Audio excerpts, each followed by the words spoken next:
Justamente de lo que está pasando en Cauca también vamos a hablar aquí en la mesa ancha, pero vamos a arrancar con la noticia internacional del momento, y es esta decisión del fiscal de la Corte Penal Internacional de emitir órdenes de arresto contra varios líderes de Hamas, pero el más importante, emitir una orden de arresto contra Benjamin Netanyahu. Lo acusa de crímenes de guerra y de crímenes de lesa humanidad. Quiero plantear de una vez la pregunta: ¿cómo puede cambiar esto el panorama mundial en todo esto? ¿Podría esto de alguna forma frenar la guerra allí en Gaza? O, como pasa con muchos líderes que están enceguecidos con la guerra, cuando se ven atrincherados terminan radicalizándose más. ¿Y qué va a pasar ahora con el apoyo de muchos países a Israel? Porque esto los pone en aprietos. Por ejemplo, Estados Unidos, ahora enviándole armas a una persona que tiene una orden de arresto. Juana. Este es el resultado después de, como dice el fiscal de la Corte Internacional, después de una serie de investigaciones y de análisis de pruebas que los llevaron a determinar estas órdenes de captura. Las órdenes de captura también van contra 3 altos líderes del Hamas y contra el primer ministro Netanyahu y su ministro de guerra, su ministro de defensa.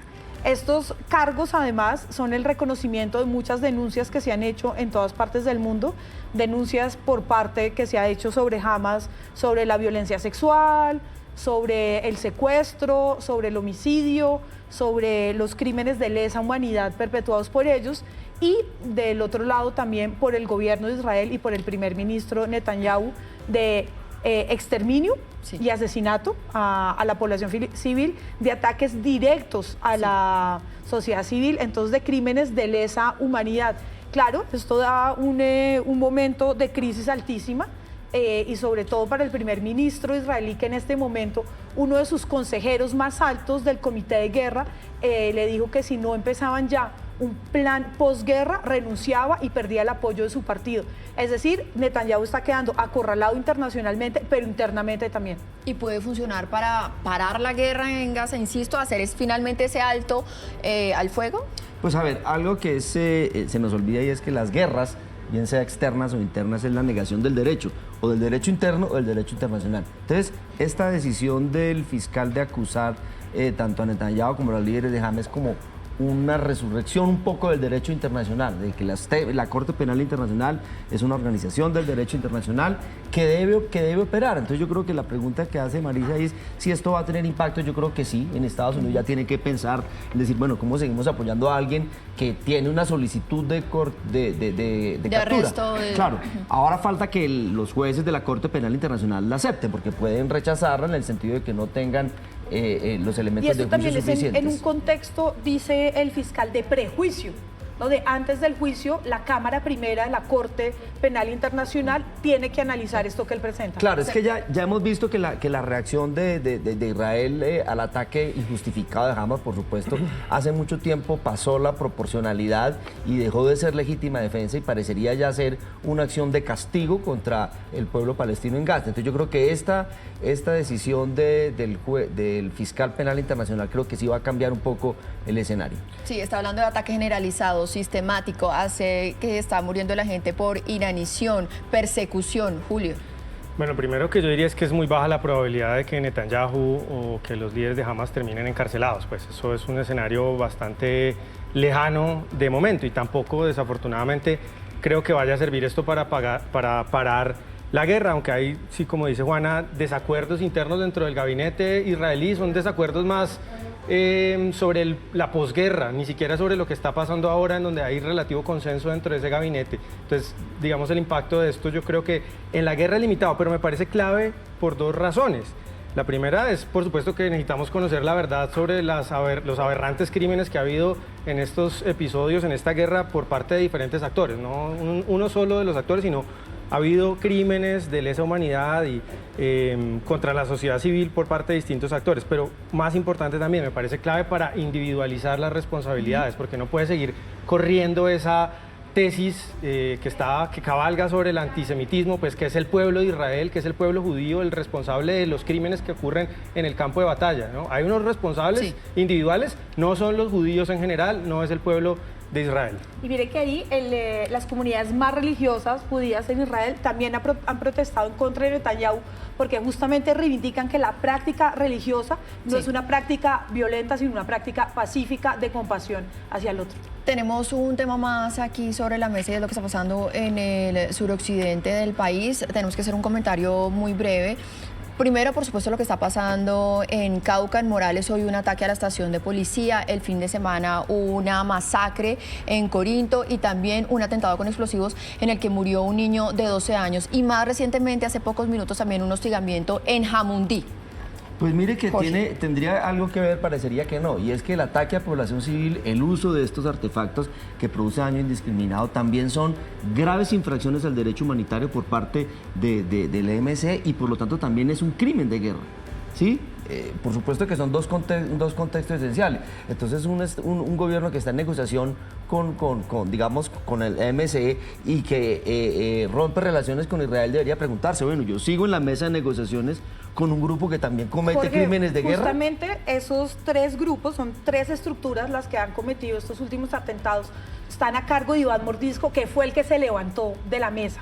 Y ese es volvemos al problema que acá hemos mencionado muchas veces, y es que son estructuras, son muchas estructuras, y justo una de esas estructuras se para de la mesa y vuelven a aterrorizar terriblemente a la población y volvemos pues a la imposibilidad de que desescale el conflicto en el Cauca. Y no debería ser entonces el gobierno nacional, no haría bien identificando esto como una estructura distinta al EMC con el que está negociando y no mantenerla como una sola estructura, porque es que evidentemente unos van por un lado y los otros van por el otro lado. Yo Julio. creo que la gran pregunta que se tiene que plantear la sociedad colombiana es si estamos dispuestos a que estos individuos que acaban de asesinar a un niño vayan a terminar sentados en el Congreso, porque para parte de la sociedad colombiana ese es el significado de la negociación, que terminen Iván Mordisco o los jefes de estas disidencias sentados en el Congreso. ¿Eso estamos dispuestos a asumir? Eso yo creería que no, y que el lenguaje frente a este terror no debería ser otro distinto que el lenguaje militar. Que justamente ahora volvió y que es una de las quejas de la población que están en medio de los enfrentamientos militares entre disidencias y ejército. Regresamos con la mesa ancha y ahora vamos a hablar de ese reciente informe financiero que se conoció hoy en donde se dice que la caja del gobierno está muy bajita. Pasamos de un promedio de 31 billones de pesos a 3 billones de pesos. ¿Eso qué significa? ¿Para cuánto tiempo nos alcanza y para qué nos alcanza? Julio. Pues esto es relativamente sencillo, Maritza, no es física nuclear. Si usted gasta más, como está gastando más el Estado colombiano, de un año a otro aumentó el gasto en torno a un 20%, pero por el contrario sus ingresos están estancados.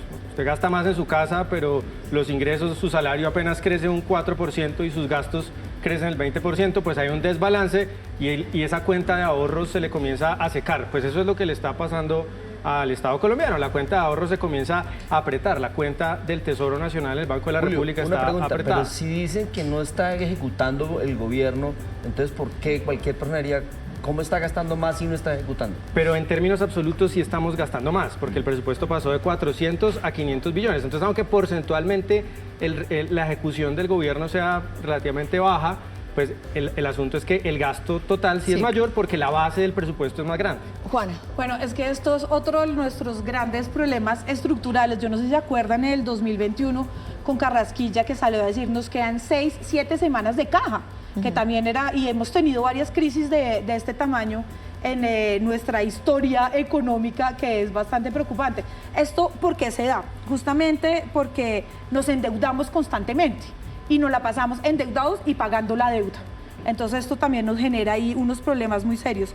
Y el déficit y la deuda, ¿cómo lo vamos a resolver si seguimos entonces llevando la caja al límite? Entonces son de estos problemas estructurales en la economía colombiana que tenemos que hacer algo urgente porque miren, no podemos vivir cada 2, 3 años al borde de que nos queden algunas semanas de caja. ¿Hemos estado así de mal, Julio? Pero fíjate que ¿Cómo estábamos en ese momento en el que recuerda, nos recuerda Juana? Cuando nos quedaran 6, me acuerdo muy bien de Carrasquilla, nos quedan 7. ¿En cuánto estábamos en ese, ¿en cuánto estábamos en ese momento? Si nos quedaban 6 o 7 semanas de caja, ahora no tenemos ni una.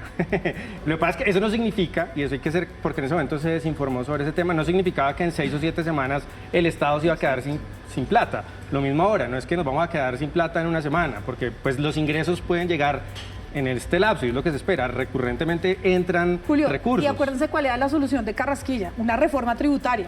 Y acuérdense, hace unos meses de que habló justamente el ministro Bonilla, de una reforma tributaria. Oiga, y eso me recuerda algo que también dijo el exministro de Hacienda, José Manuel Restrepo, que dice, no puede ser que tengamos estos problemas de caja en este momento y con 2 reformas tributarias encima. A ver, Yo pero le es- quería preguntar eso, o sea, se supone que los empresarios se han quejado de que la reforma tributaria de este gobierno pues los puso a tributar más, ¿cómo entonces es que en menos recaudo? claro, ese es uno de los problemas, es Hay cómo menos ha recaudo impactado porque la creo que reforma. el recaudo sí subió, ¿no?